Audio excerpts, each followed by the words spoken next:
तो जो कसाई असतो तो ते दोन्ही पोपट घेऊन राजाच्या घरी जातो आणि राजाला विचारतो की ही तुम्हाला पोपट हवे आहेत का.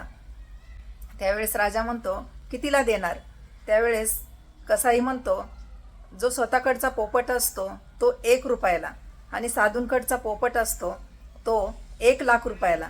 त्यावेळेस राजा म्हणतो तुला 1,00,000मधलं आणि 1 रुपयामधलं अंतर कळतं का, फरक कळतो का, तुला काय वेळ लागला आहे का.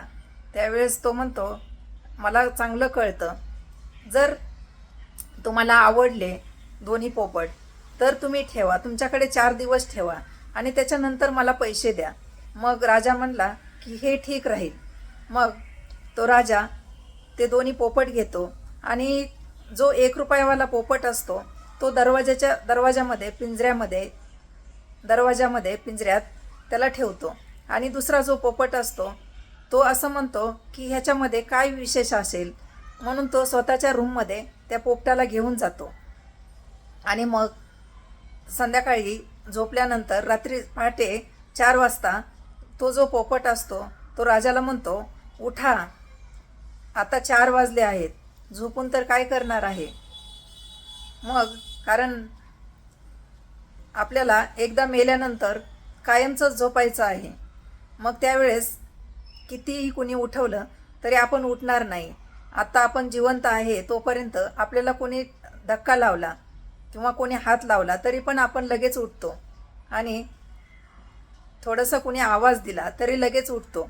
पण एकदा मेल्यानंतर आपल्याला कितीही उठवलं, कितीही आवाज दिले तरी पण आपण उठणार नाही, असं तो राजाला म्हणतो. मग राजा म्हणतो हा तर मला आतापर्यंत या गोष्टी कोणी सांगितल्या नाहीत, एवढ्या महत्त्वाच्या गोष्टी याने सांगितल्या. मग तो पोपटापाशी जाऊन बसतो आणि म्हणतो अजून काय काय मला चांगलं सांग. त्यावेळेस पोपट म्हणतो राजन तुमच्या भोवती काल फिरत आहे. तर राजा म्हणतो इकडे तिकडे पाहतो आणि म्हणतो नाही, माझ्याजवळ तर कोणीच फिरत नाही. त्यावेळेस तो म्हणतो की ते तुम्हाला दिसणार नाही. म्हणजे कसं असतं, पावसाळ्यामध्ये एखादा साप एखाद्या बेडकाला पकडतो आणि त्याचा अर्धा भाग तोंडामध्ये असतो सापाच्या आणि अर्धा भाग सापाच्या तोंडाच्या बाहेर असतो. तरी पण तो बेडूक काहीतरी खाण्याचा प्रयत्न करतो, जे किटाणू भेटतील ते खाण्याचा प्रयत्न करत असतो. म्हणजे त्याला कळत नाही की आपली जाण्याची वेळ झालेली आहे, तरीसुद्धा त्याला किती हवं असते. तसंच माणसाचं पण आहे, आपलं आयुष्य अर्धवट झालेलं असतं तरी पण आपल्याला हव्यास असतो. आणि मग तो असं राजाला सांगतो. मग राजा म्हणतो हा 1,00,000 रुपये काय, 1,00,00,000 रुपयाच्या वरती याची किंमत आहे.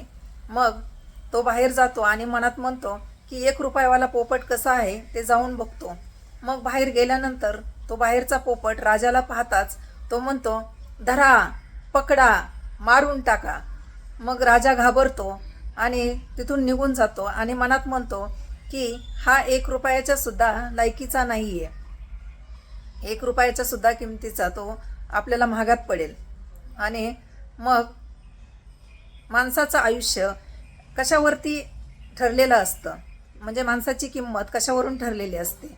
तुमची संगत कशी आहे आणि त्या संगतीतून तुम्हाला काय शिकायला मिळालं, तुमच्याकडे किती चांगले विचार आले, म्हणजे त्याच्यावरती तुमची किंमत ठरलेली असते.